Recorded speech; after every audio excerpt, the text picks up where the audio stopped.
In working with a number of commercial leaders and B2B commercial organizations, that is sales, marketing, success, over the last particularly about 3 or 4 months, I have been surprised by the amount of attention and maybe momentum that has arisen around the idea of selling to customer outcomes, which on the surface seems like a really good idea. In some ways, it's an idea that's been around for a long time, right? But there's a lot of, I think, very earnest and frankly very principled work around trying to identify what are the outcomes that our customers are trying to achieve, whether they're business outcomes or strategic outcomes or however you might denominate it. But what are they trying to achieve? What are the outcomes they're trying to achieve? And then making sure that we're aligning our solution to those outcomes. So it's kind of a two-step process. One, identify those outcomes, and that oftentimes is done in the aggregate in a center of excellence or an enablement team. And then two, align our value proposition and our pitch and our insights perhaps to helping customers achieve those outcomes and maybe achieve those outcomes in ways that they hadn't fully appreciated, thus giving a little challenge or flair if you like.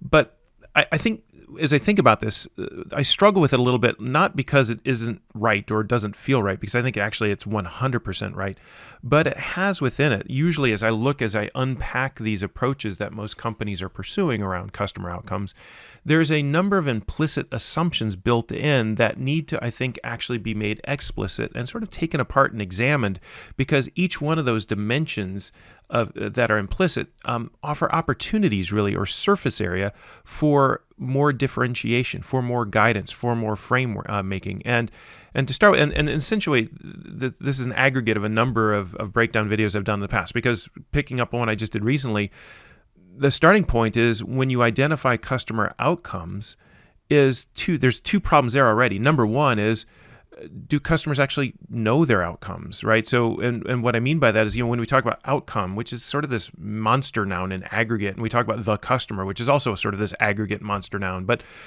customers are made up of individual stakeholders, each trying to, make good on their particular priorities, and depending on where they sit in the organization, their role, their geography, their level.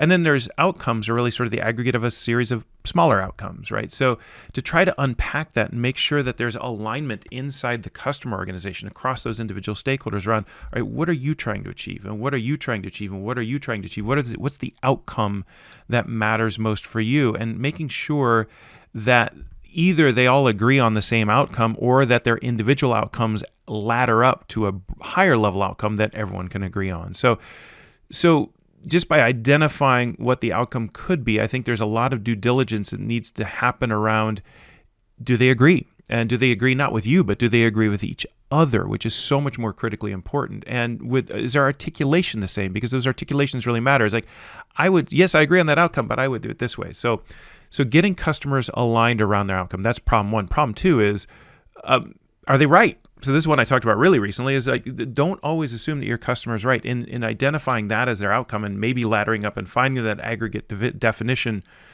there's still an opportunity to pressure test that outcome rather than simply accept it at face value and find maybe different ways of articulating that outcome or different ways of realizing that outcome. So those are two dimensions along which I think even an outcome selling approach needs to, it's not that you need to question the approach of outcomes, but you need to question the outcomes themselves. All right.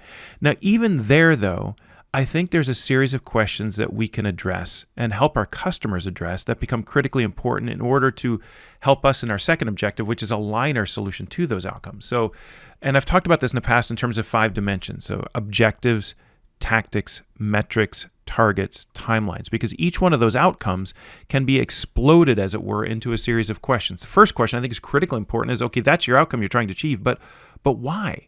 Why is that your outcome? Why does it matter in the first place? And that takes me back to this point of objective. And as I first started working with this idea of objectives, tactics, metrics, targets, timelines, I debated in my own head whether objectives and outcomes were just the same thing. But I like to tease them apart and think, all right, the outcome is the ultimate state that you're trying to achieve, at least for now. But the objective is the why. What are we trying to accomplish as our company? What's the thing, the goal, the objective? That will make that outcome meaningful if and when we should happen to achieve it. So that's the why. And the why, I think, in some ways is almost more important than the what. So this is what we're trying to achieve, the outcome. But do we all agree on why we're trying to achieve it? And again, getting stakeholder alignment across that why, that objective, is critically important. And then the how, which is all right, if that's why we're trying to achieve that outcome, how are we planning to achieve that outcome? That's the tactic, because there's many different roads to Rome, right? So I think that's a metaphor.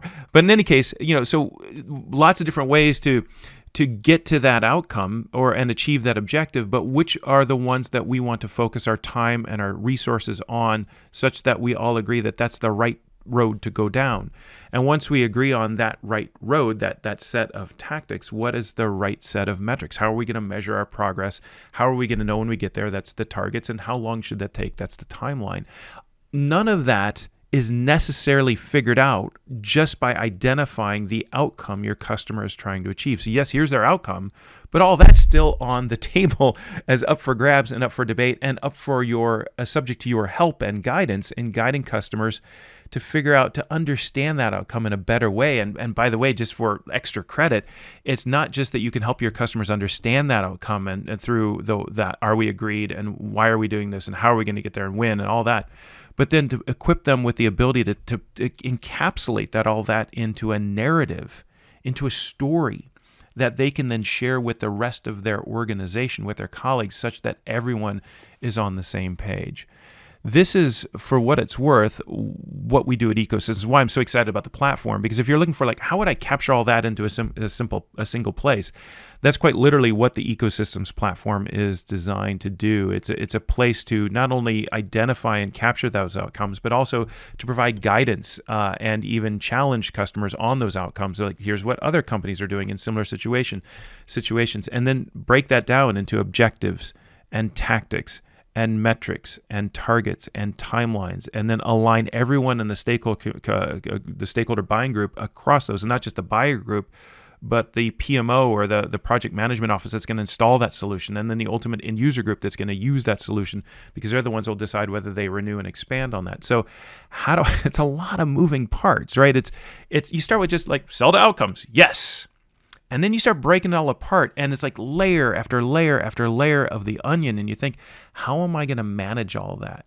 And that's why I'm so excited about what we're doing, is because at least it's a way, and I think it's a really powerful way through technology, across business silos, across time, across customer stakeholders, using benchmarks, using external data, and using data and math, frankly, calculations, a quantitative and a qualitative perspective, to align your customer and your relationship with your customer around all of those dimensions at the same time.